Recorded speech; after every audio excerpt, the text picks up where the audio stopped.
종류에 합한 것이 요 다 합하면 한 16억 달러 정도 됩니까? 그러니까 1945년부터 60년까지가 한 27억 달러가 되고 그 다음에가 1960년대에 한 16억 달러가 되고 전체 1970년대까지 미국이 한국에 준 원조는 총 3, 4억 달러가 넘습니다. 근데 전에도 이야기했지만 원조는 여기에 그치지 않고 군사 원조가 있어요. 군사 원조는 미국의 국방부 지출의 각 계정에 숨어 있기 때문에 우리가 지금 정확하게 그걸 지금 잘 알지 못하고 있어요. 누가 좀 그걸 연구를 하긴 해야 되는데 그걸 다 합하면 한 60억 달러가 넘을 겁니다. 그래서 방대한 규모의 군사 원조가 한국 경제에 주어졌는데 60년대까지만 하더라도 이 원조에서 나오는 대충 자금으로 정부 재정을 꾸린 것이 그 비율이 초기에는 30%를 넘었어요. 그러다가 점점 줄다가 이 20%가 넘어가는 게 이하로 떨어지는 게 66년이에요. 정부 재정의 20%를 미국이 준다 하면은 사실은 그 비자립 재정이에요.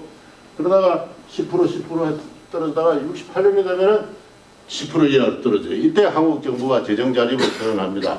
이제부터 미국의 간섭을 받지 않겠다. 또 미국도 오케이 됐다. 우리 더 이상 간섭하지 않겠다. 좀 있으면 무상원조는 끊어진다. 이렇게 해서 최종적으로 무상원조 종결이 선언되는 게 1971년이에요. 71년에. 그래서 미국은 이 원조를 주면서 한국 경제가 재정 안정을 통한 경제 안정을 추구할 것을 제1의 목표로 삼습니다. 모든 후진국이 경제개발에 의욕이 넘쳐가지고 통화를 증발해서 투자를 합니다만 그렇기 때문에 인플레가 유발이 되고 해가지고 그 성공할 수가 없어요. 그래서 뭐 한국 정부의 높은 개발 의욕은 인정하지만은 그렇다고 해서 무리하게 투자를 한다고 해서 될 일은 아니다. 재정 안정부터 시켜라. 물가를 잡아라. 금리를 안정시켜라. 환율을 정상화해라. 미국 정부가 원조를 줄 때마다 해마다 원조 계획을 짜면서 한국 정부의 재정 안정 계획을 내라 해서 내고 보고 오케이 하고 그렇게 해서 원조를 지불을 했습니다. 그래서 당시 한국 경제의 그 유솜이라고 있었는데요. 그 유솜 처장이 사실상 한국의 경제기원 장관하고 협정을 해서 1960년대 한국 경제를 이렇게 이끌어갔는데 아주 협조 체제가 잘 진행됐어요. 이승만의 시대는 불협화음의 연속이었습니다. 그런데 이승만 시대는 박정희 시대는 이거를 잘 이끌어 갔습니다. 왜? 국정의 최고 목표가 이 경제개발이니까. 경제개발. 그 다음에는 그래서 미국의 충고에 따라서 시장 자유화를 점진적으로 추진하고 금리 및 환율을 현실화하고 그래서 그 결과 1967년에 한국은 가트 세계무역기구에 가입을 해요. 그리고 1965년에는 일본과의 국교를 정상화합니다. 무상원조 3억 달러, 유상 공공차관 2억 달러의 청구권 및 경제협력 자금을 수수를 하는. 이 일본과의 여기 이야기는 굉장히 이야기하면 길어지기 때문에 안 하겠습니다만은. 국민의 감정이 아주 격했습니다. 특히나 야당은 이 땅에 다시 어떻게 일장기를 불러기게 할 수 있단 말이냐. 국교를 정상화하면 일본 대사관을 설치해야 되잖아요.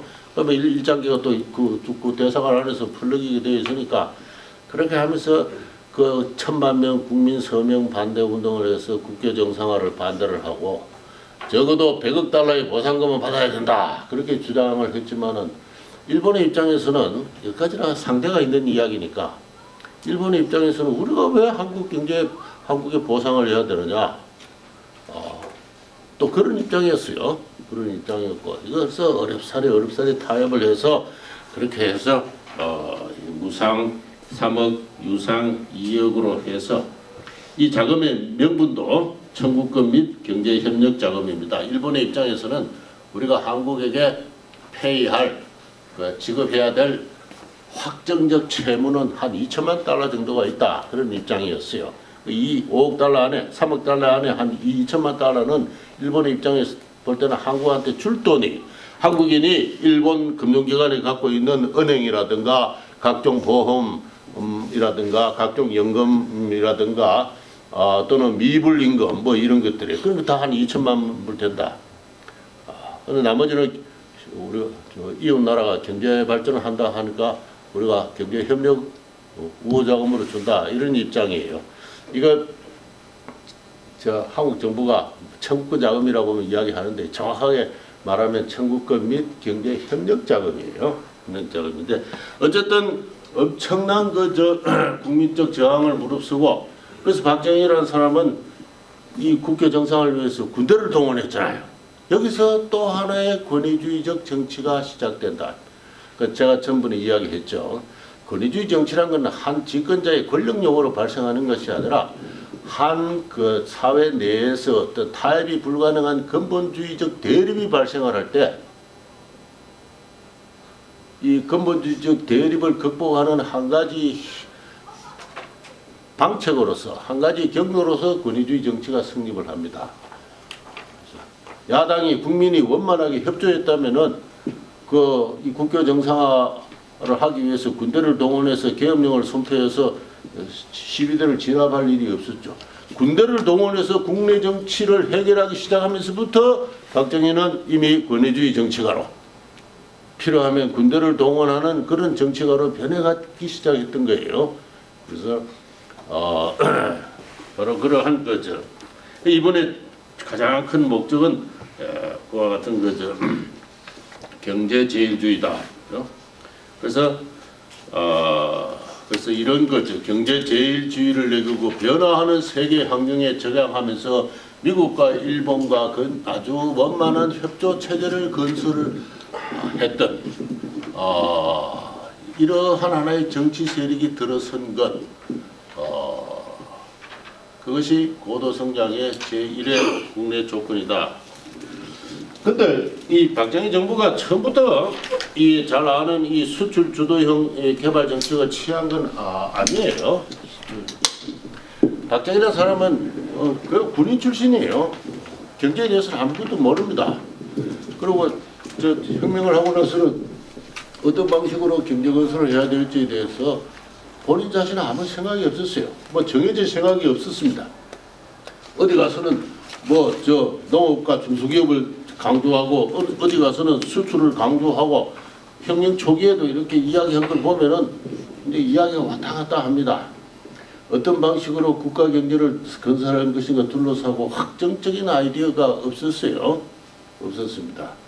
그래서 그 경제제일주의는 내걸었기 때문에 경제기획원을 만들고 옛날에 자유당 정부 때는 부원부 장관이 내각 서열 7위였습니다. 7위인데 경제기획원 장관은 내각 서열 1위예요. 1위입니다.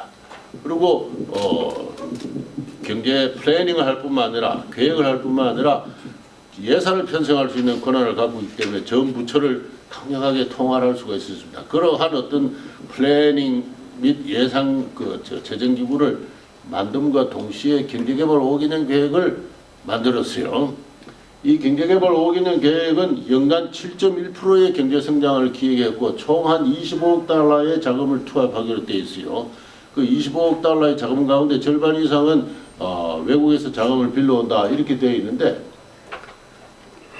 이 자금 그러니까 25억 달러 중에 절반이 국내에서 동원한데 당시 그 돈이 어디 있느냐?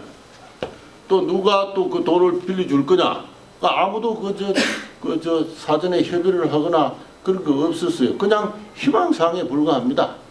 그냥 외국에서 돈을 이래 대줄 것이다 하는 희망적 전제 위에서 고도 투자를 하면은 연간 7.1%가 성장한다.